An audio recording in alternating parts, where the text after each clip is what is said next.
the live action movies I have not seen, and I can't say that I will see them.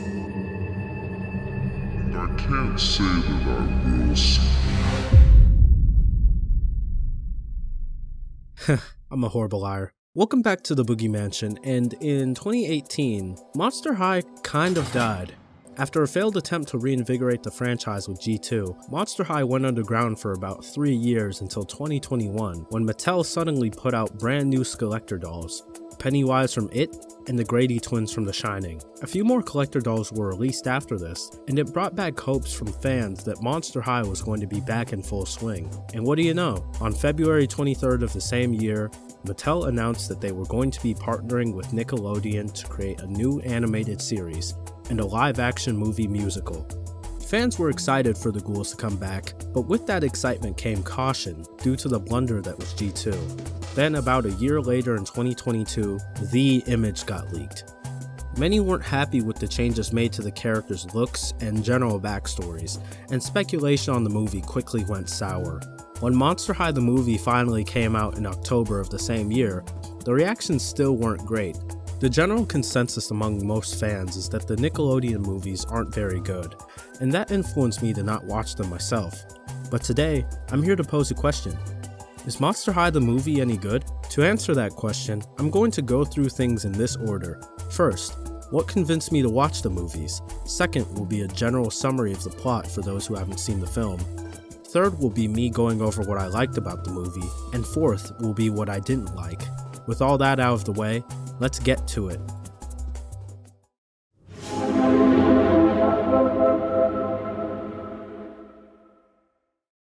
So before I cover the movie itself, I want to talk about why I avoided the Nick films. Whenever I get into a series, I'm the type that likes to watch everything in chronological order. So naturally, when I began Monster High, I started off with G1's New Ghoul at School, and that continued onward through Fright On, Why Do Ghouls Fall in Love, and so on. I even watched the webisodes in order with the movies. So my main impression of Monster High was set in G1's version of the characters, lore, and world.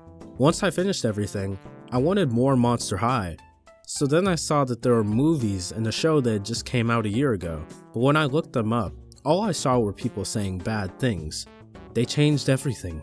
The reboot is awful. So I was like, bet, and promptly avoided the Nick films and show. But then, something struck me that strikes all people eventually. Boredom. I was bored one evening and was in a Monster High mood, so I thought, why not give the G3 show a try? I had heard everyone say it was awful, but at least if I watched it and it was bad, I would be able to talk about it. So I gave it a watch, and I actually ended up liking it somewhat. It's far from perfect, and I'll talk about my problems with it in the eventual show review video, but most of the complaints I heard about it weren't even true. So that made me think, what if the movies are the same way? Maybe they aren't as bad as people say they are. And with that, I watched Monster High the movie.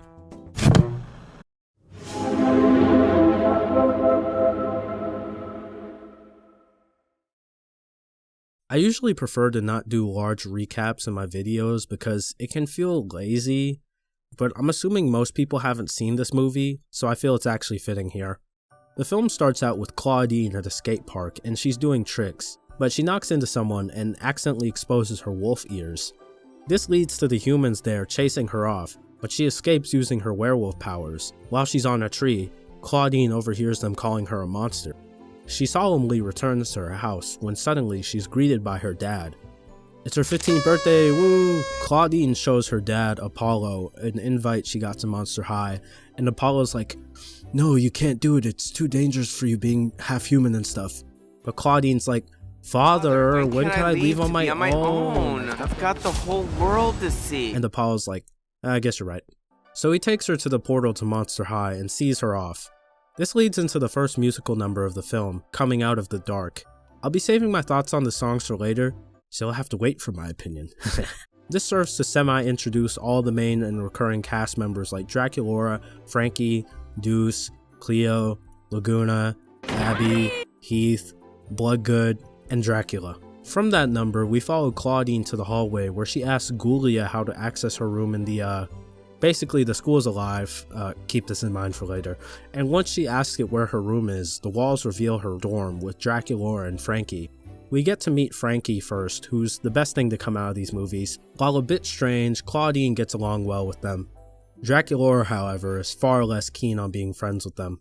The next day, Claudine and Frankie start their first day of school right by not understanding how a vending machine works. But like a real bad girl, Draculaura knocks the snack right out without paying. Dracula's daughter is such a fiend, this movie is unforgivable. Speaking of fiends, Cleo tries to go after her old flame, Deuce Gorgon. Oh yeah, they're broken up by the way, but is shut down hard by him.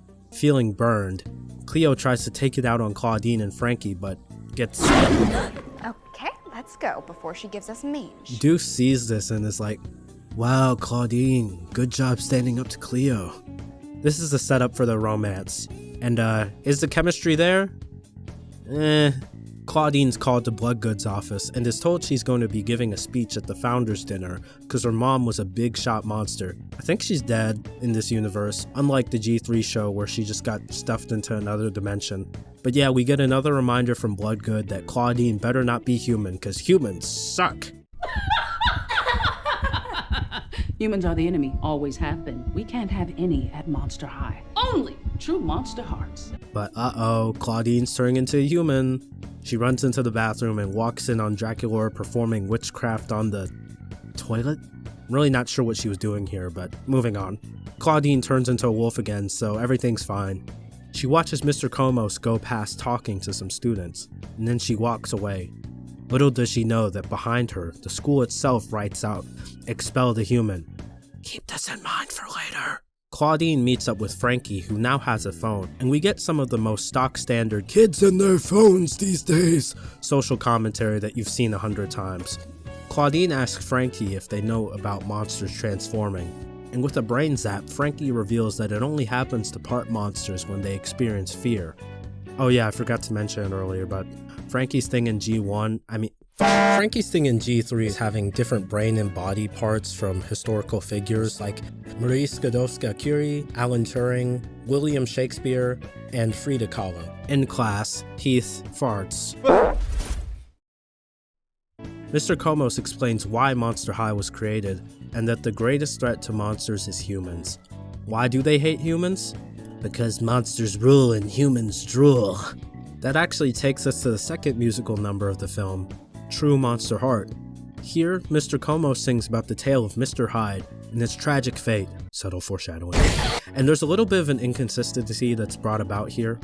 In the picture of Eddie Hyde, he's seen alongside Selena Wolf and Dracula.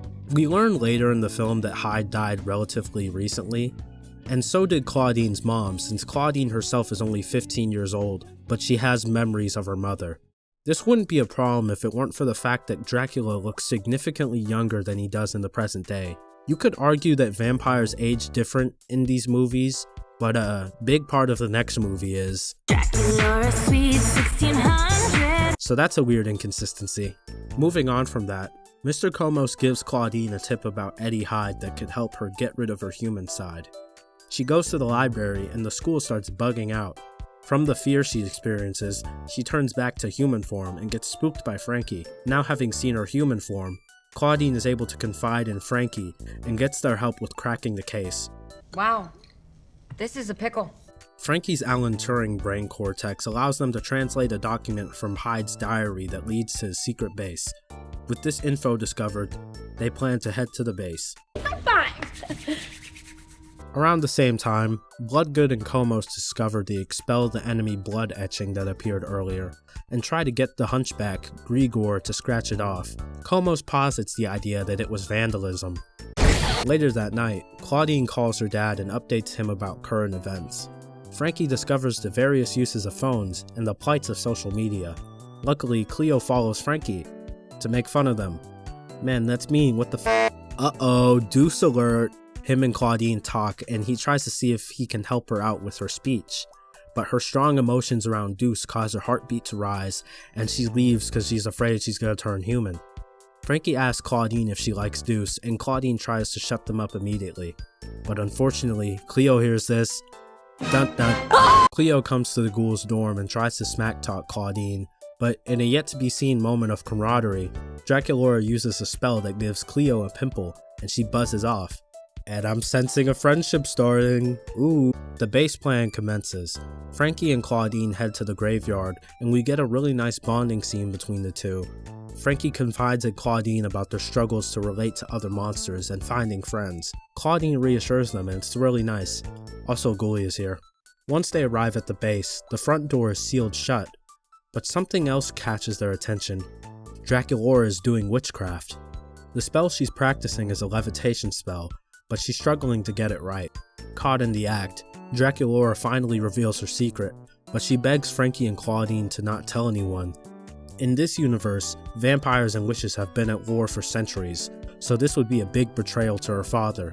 Claudine explains their plan to Draculaura, who decides to help them. They discover a hand-shaped lock on the door, but it won't react to any of them. Keep this in mind for later. Draculaura searches for a spell that would open the door, the Mist of Releasing, but it's a high-level spell, and Drac doubts she can do it. But with some encouragement from Claudine and Frankie, she finds the courage to give it a shot.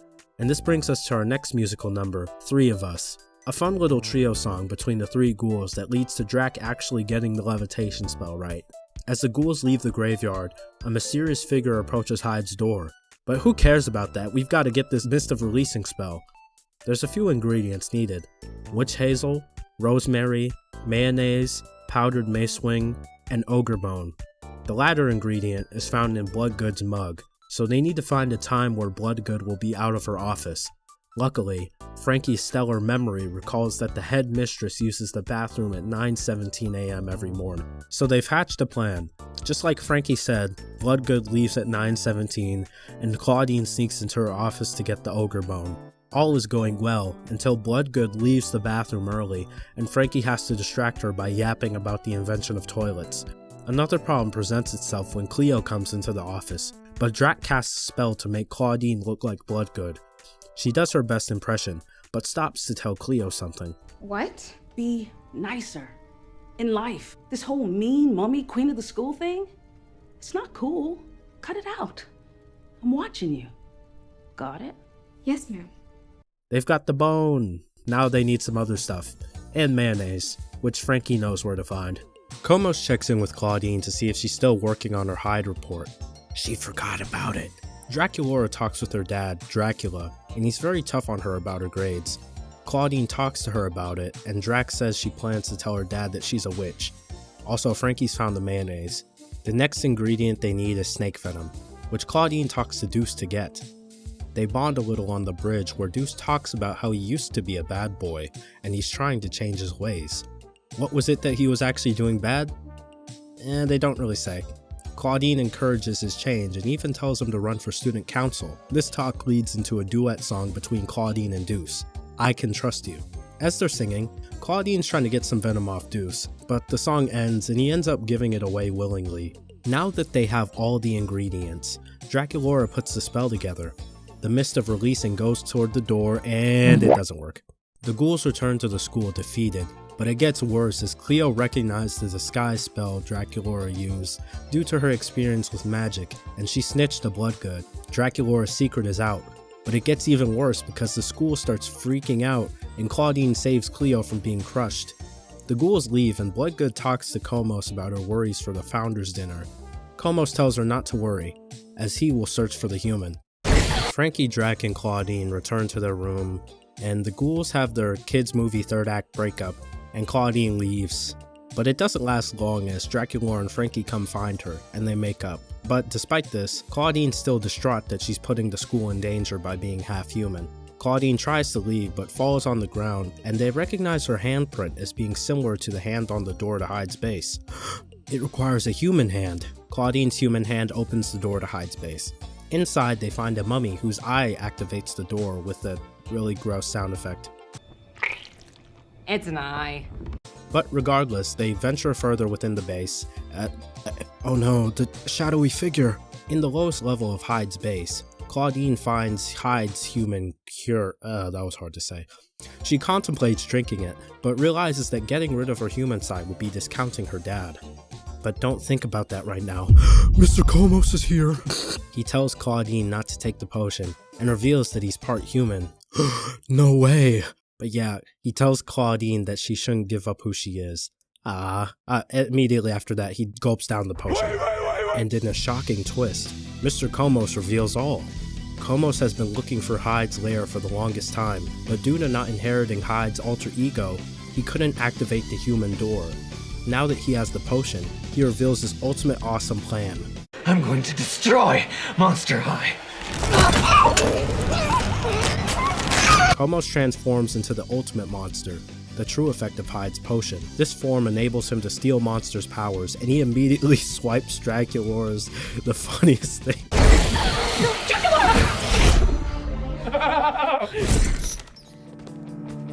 Draculaura? She did it! Now he's going to wait, can I say unalive everyone in Monster High? And then the humans? But the ghouls lock the door to trap him for a bit. Ultimate monster form, and he can't even destroy a door. Frankie uses their phone to contact Cleo to get help. With help on the way, Drac reveals that even though Komos took her bat powers, she's kept her witchcraft, and uses the releasing spell to open the door. It did come in handy after all. They run out to the graveyard where all the other major characters arrive. Komos breaks out and everyone proceeds to stand there. Deuce tries to stone him, but in this version his powers work through direct eye contact rather than laser beams, so Komos counters him by the strategic move of looking away. He then steals Deuce's powers and KOs him. Claudine and Deuce have a moment before he gets fully turned to stone, and then Claudine freaks out and turns human in front of everyone. Secret exposed. But what do you know? Cleo helps Claudine calm down and she stands to face Komos. Mega Komos tries the only thing he knows how to do, power sapping, but it doesn't work because human form Claudine has no powers to steal. He tries to use Deuce's powers, but Claudine hard counters him by looking away, then makes Komos look in his reflection with the phone. Komos turns to stone and dies? No, probably not dead, but they never mention him again. But all the powers he stole return to their original users, and Deuce gets unstoned. Now everyone shows up to the graveyard party, and Bloodgood finds out Claudine is part human. The next day, Claudine's dad comes to pick her up from Monster High, but Bloodgood isn't actually sending her away. The school is freaking out because of Komos, not Claudine. The school rules are being changed to allow humans at Monster High, and Draculaura is able to practice witchcraft freely now. This brings us into the last song of the movie, No Apologies. Spliced in are some moments of resolution like Dracula allowing Drac to practice witchcraft, and Deuce telling Claudine he's running for student council. And the movie ends with Drac using her levitation spell and floating up with Frankie and Claudine. But wait, there's more! We cut to a mysterious room where a woman with a crystal ball is watching Draculaura. The key to destroying the vampires once and for all. Bring her to me.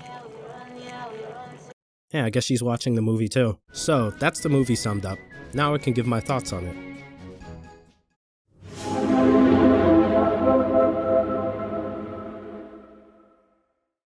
So, what did I think about the movie? Was it the worst thing I ever watched? Did it ruin Monster High?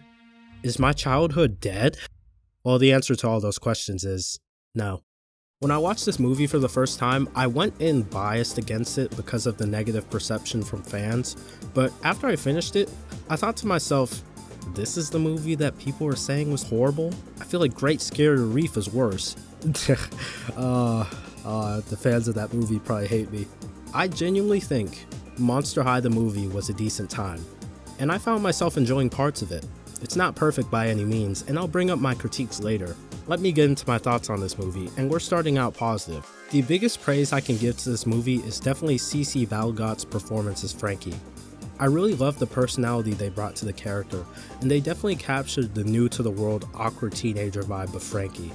While it's different from G1 Frankie, I don't think that's a bad thing at all in this case, and I'm trying to avoid that being the metric I judge these characters for, well, except for one of them, but we'll get to that later.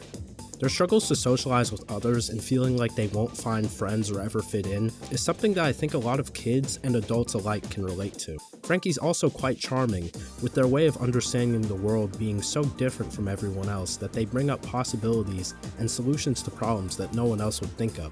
This lends itself pretty well to comedic moments, though I will admit some jokes miss more than they hit, but hey, but overall, Frankie was definitely the character I came out of this film liking the most. Another character that I liked here was Draculaura. I remember people were apprehensive about them making her a witch and a bit more mean compared to G1, but honestly I wasn't super against the change. She's not really a mean girl, more so antisocial, but it's because she's afraid of letting people in. If people find out she does witchcraft, she'll get into a lot of trouble with her dad. This distance that she kept from Frankie and Claudine and how they weren't on good terms at the beginning made it more satisfying when they finally became friends. That's another point of praise I want to give the movie. I think that the friendship of the main trio was well founded and realistic. All three characters have a part of themselves they're trying to hide, or haven't accepted about themselves. So by coming together, they find people, or monsters rather, that relate to their struggles and manage to find the strength to accept themselves. And I think the last thing that I have on my list of praise is the music. I actually enjoyed most of the songs in the film. The standouts for me were True Monster Heart, Three of Us, and Trust. The rest of them ranged from fine to meh. I don't think there were any outright terrible songs though, but it's not just the songs that I like here. The soundtrack by Suna Huirmeyer was absolutely fantastic. It really captured the spooky yet silly vibes of Monster High. Some standout tracks for me are the music that plays when Claudine's dad takes her to Monster High.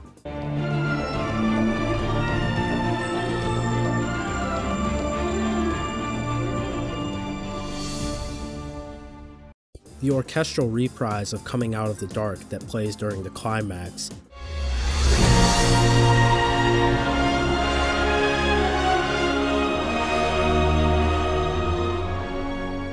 Whether I'll actually be able to play these tracks during the video, I guess I'll find out when I'm editing. Slight tangent, but in the film's soundtrack release, there's a song called We Are Monster High, and I can't lie, I thought it was going to be a cover or remix of the OG We Are Monster High song from G1, but no, it wasn't. Okay, tangent over. Okay, that actually isn't the last bit of praise I'm giving the movie. I really like some of the outfits the trio wear. I actually really like Frankie's outfits in particular. I'll probably put them on screen here. And Drac and Claudine have some good ones as well. There's this one Claudine fit that seems like a reference to core G1 Claudine, and I thought that was really cool. So that's all the good I have to say about the movie. Now let's get into the things I wasn't so big on. I'd say that my biggest critique of the movie is that a lot of the dramatic moments didn't really hit for me. Moments like Deuce getting stoned by Komos, there has to be a better way to word that. Claudine standing up to Komos, the romantic moments between Claudine and Deuce, the trio breaking up in the second act. I think this is largely because of the film not going deep enough with the characters. I'll start out with the easiest one to discuss in this case, Deuce. Across all the generations, Deuce has never really been a character I've cared about. While G1 attempted to flesh him out via his relationship with Cleo, outside of those situations, he just largely remained the dude bro surfer archetype. And in G2, that's all he was due to him not having a relationship with Cleo there. So when I got to G3 and by extension this movie, I wasn't expecting much, and lo and behold, I was right. This isn't to hate on the actor Case Walker, I think he does a good job with what he was given. That speaks for all the characters I'm going to be critiquing in this section. I'm not calling the actors themselves bad, I just wish they were given better material. And I'm not saying the writers are bad and that they're awful and they should never pick up the pen again either. It's just me pointing out what didn't work for me. Back on topic, the movie establishes Deuce to have a checkered past. He used to be a bit of a bad boy, and his relationship with Cleo probably pushed him further into acting out. But something caused him to change his ways, and he left Cleo and his previous behaviors behind him. Despite that, it seems Deuce's reputation still precedes him, and he's trying his best to prove that he's changed. Now that's a pretty interesting setup for his character, and a solid framework to build an arc. You may be thinking, what did Deuce do in the past to earn such a reputation? How does he change over the course of the film? Well, neither of those really get elaborated on. Rather than revealing these details, Deuce is just like, oh well, my past, I'm trying to leave it behind me. And that's the most the audience gets. And as a result, I didn't find myself connected to him as a character, and that made things like his romance with Claudine and him being turned to stone fall flat for me. The film treats most of the side characters like this as well. Heath is just the jock, Laguna is feisty, Gulia is a jokester I guess. I can't even tell you anything about Abby. They genuinely did nothing with her. But I can excuse those characters not being fleshed out compared to Deuce because they don't get as much spotlight. I really think they should have gone into detail about Deuce's past somewhat or alluded more specifically to what happened, and perhaps they could have tied his character growth into the plot of the movie. Like I said earlier, it's not a bad idea for Deuce's character, but I wish they had gone further into it. I know that he's technically not one of the main characters, but besides the trio, he's probably the one that gets the most amount of screen time next to maybe like Komos or Cleo. Moving on, the problem of not explaining things well also extends to many other parts of the film. This movie establishes that monsters dislike humans and that they, and by extension witchcraft, are banned from Monster High, but they don't really go in depth on why that is. Of course, humans treat monsters badly is the natural assumption you could make, but with how easily Bloodgood comes to accept witchcraft and humans into Monster High at the end of the movie, it's kinda weird that one minor event overturns centuries worth of prejudice. I have the same critique for G1's human monster deal too, and I know that it's just a kids movie, so most of the explanations, like most of the critiques I have, can be explained just by the fact that it's a kids movie, but at the same time, there's kids media that does this stuff well. I don't really think it's a matter of it being adult or not. I just think it's a general writing problem. Now, for the biggest critique I have of this film, this might be a doozy, but it's Claudine. The choice to make Claudine the protagonist wasn't an inherently flawed idea, and neither was changing her characterization. But I feel there was a large void left in their clearing out of her character for this film. Claudine just feels kind of bland, feeling like the stock standard adorable protagonist that's become a trend the past 2 decades. I think it was Tangled that started it, but hey, I love Tangled, so no hate there, but I think it works there, but everyone else realized how successful that model of protagonist was, so they try to copy it without understanding why it worked for Rapunzel. I feel they made Claudine like this to make her as likable and relatable as possible to the audience, but compared to Frankie and Draculaura, I feel she really lacks substantial, non-superficial flaws beyond occasional awkwardness or verbal stumbles. While I've tried to keep my comparisons of G1 to a minimum during this video, Claudine is the character that I'm going to be breaking that rule for. G1 Claudine was sassy, fierce, and a headstrong ghoul who valued her family and friends deeply. So naturally, she was one of the main characters to stand up for her friends whenever they were being picked on. But this protective nature could also present itself in negative ways, like how she tried to pressure Claude into ghosting Draculaura, hiding his letters from her, and embarrassing her in the creepateria with the stake. This was done to protect Draculaura, but she overstepped by a wide margin and ended up learning from it. While I wouldn't call her or any of the G1 characters deep, Claudine definitely had one of the more defined personalities of all the ghouls. In comparison, this movie's version of Claudine is just kind of nice. Like I mentioned earlier, she fits into that generic adorable archetype, but this overlaps with Frankie, who does the fish out of water thing much better than her, and is far more charming in my opinion. Now, you may be thinking, Boogie, I guess that's what people refer to me as. You may be thinking, why does it matter if Claudine has character flaws or not? Isn't it better that she's portrayed as a more healthy person in G3? Well, hypothetical straw man. I'd have to disagree with that. Of course, there's nothing wrong with characters that are just good people and do the right thing, but sometimes that can be boring to watch. This reasoning is why I think most people stopped caring for Frankie that much in G1 after a certain point. She was always just a character that was nice and helpful to everyone, and while that's not a bad thing, I don't want her to be out here punching Halloween in the face. She definitely became a lot less interesting over time. So yeah, ultimately, I just wish Claudine was more interesting as a character, but she's not all bad though. Like I said before, her friendship with Frankie and Draculaura feels realistic, and their journey to becoming friends was really good. Though, the friendship definitely feels like Frankie and Draculaura are friends with Claudine, but not each other. Though, I've had many friend groups that were like that, so I guess it's realistic. Moving on. The antagonist of this film, Mr. Komos, is probably the character I have the most mixed feelings on. I do like how they draw direct parallels between him and Claudine. Both are half-humans that couldn't find a place where they belonged. Both sought out a way to become full-blooded monsters. But unlike Claudine, Komos never found people who believed in him, people who could push him to accept himself. so because of that, he grew to hate everyone and vowed revenge. That's really good stuff, and it is a great parallel to Claudine. I think his overall character is just a really fun presence in the film, and I kind of find it funny how goofy he starts to act once he transforms into his mega monster mode. And while many twist villains tend to do a complete 180 on their personality once they're revealed, which most of the time isn't handled well, that was his mistake! Komos is still kind to Claudine and apologizes for her getting caught up in everything. He can relate to her struggles, but his mission to get revenge on monsters and humans takes priority. His character as a whole is good in my opinion, but the problem with him comes from the events surrounding him. I'm talking about the climax. When Komos goes beast mode and steals Draculaura's powers, Claudine and Frankie call up all the side characters we've met so far to help. Everyone gathers at the graveyard. It's showtime. Time for everyone to do nothing. They all just stand there. I feel like they definitely had something in mind for all the characters to do, but couldn't go forward with it because they were on a TV budget. So instead, Abby, Heath, Gulia, Laguna, and Cleo just stand there, pull out their phones. I do like that Cleo is the one to give Claudine advice on how to defeat Mr. Komos, as it would be her more than anyone that would know best how to deal with Deuce's stare.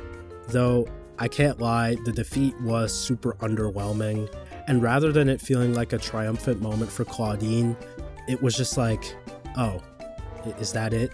Is that how he's defeated? I wish he could have gone out more ceremoniously, and he'll never appear again. But yeah, that's all my complaints about the movie. Any characters or elements that I didn't discuss are because I have little to say about them.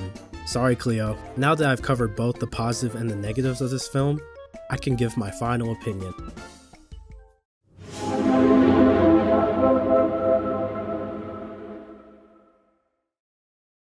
So now, it's time to answer the ultimate question. Was Monster High the movie any good? Of course there are problems with this film, like Claudine not being the most compelling main character, and all the side characters being really undercooked, a really weak climax, and a lot of the emotional beats not hitting for me. But I also thought that the handling of Frankie and Draculaura's characters was really well done, and I didn't find myself bothered by them being different to G1, like how I was with Claudine. Most of the actors do a fine job, but the standout for me is CC Balgot's performance as Frankie. If I were to fit this film into my current movie ranking, it would probably be about there. One thing I want to talk about before I end this video real quick is the fandom response to this movie. Based on how poorly the fandom regarded it, I was really expecting this film to be outright bad or the worst film I've ever seen, but it just wasn't. Most of the critiques I see about these movies and the G3 show are, they changed X thing from G1 so it's bad. Now, I don't believe you have to like G3, we all have our preferences. I have my problems with G3 myself, but I feel like saying something's bad just because it's not G1 is a pretty flawed way to critique the franchise. If you're using something in G1 to highlight an area that G3 might be lacking in, then I can understand that. Like how most characters in the G3 show really have their personalities watered down, then that makes sense to me. But if it's just, this thing is bad because it's not exactly like G1, then you see the flaws in that framework, because by definition, G3 cannot be G1. And I don't have a problem with people liking G1 either. It's still my favorite generation out of the three, but I really think people need to stop clamoring for G1 to come back. No matter how many references or YA novels or comics or alumni dolls or callbacks current Monster High does, the G1 that existed from 2010 to 2016 is never going to come back in full force like how it was back then. Though, I understand wanting the dolls to come back because, those Mercari prices, Speaking of, I actually bought a Twyla doll off there for $30, so I guess you could say I'm a collector now. I don't think I'm buying any more though. I think the only other ones I would want would be like Elizabeth, but I know she's expensive. Freak Du Chic, anything from Freak Du Chic, I guess. Except Draculaura. I don't know, I'd have to think about it. So that's the video. If you've made it this far, I want to thank you for watching. Next video, I'm gonna review Monster High 2, the movie, and let's just say I'll have some things to say. If you enjoyed this video, make sure to like, subscribe, and turn on post notifications to catch the next upload.